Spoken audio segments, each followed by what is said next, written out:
ஈரானுடைய உச்சபட்ச தலைவர் அயதுல்லா அலி கமேனி இறந்ததுக்கான காரணம் என்ன, இதுக்கடுத்து நடக்க போறது என்ன அப்படின்றத பத்தி பார்க்கலாம். நான் சிவா, இது சிவா டால்ஸ் தமிழ். மறக்காம சப்ஸ்கிரைப் பண்ணிக்கோங்க.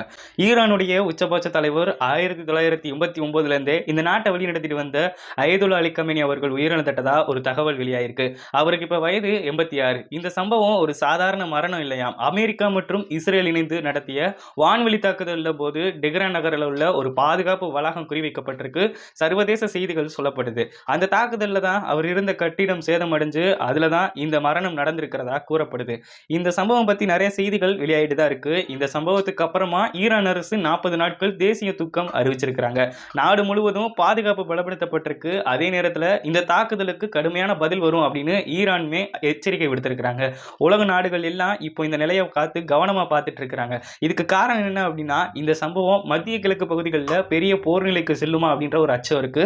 எண்ணெய் விலை முதல் உலக அரசியல் வர பல விஷயங்கள் இதன் தாக்கம் இருக்கக்கூடும் அப்படின்ற மாதிரி நிபுணர்கள் சொல்றாங்க. மொத்தத்துல பார்த்தோம்னா இது ஒரு சாதாரண அரசியல் செய்தி கிடையாது. உலக அரசியல் சமநிலையை மாற்றக்கூடிய ஒரு பெரிய திருப்புமுனை சம்பவமா இது பார்க்கப்படுது. இதை பத்தி நீங்க என்ன நினைக்கிறீங்க அப்படின்னு உங்களுடைய கருத்துக்களை சொல்லிட்டு மறக்காம சப்ஸ்கிரைப் பண்ணிக்கோங்க. மீண்டும் அடுத்த ஒரு வீடியோவில் சந்திக்கும் வரை உங்களிடம் இருந்து விடைபெறுவது உங்கள் நான் சிவா.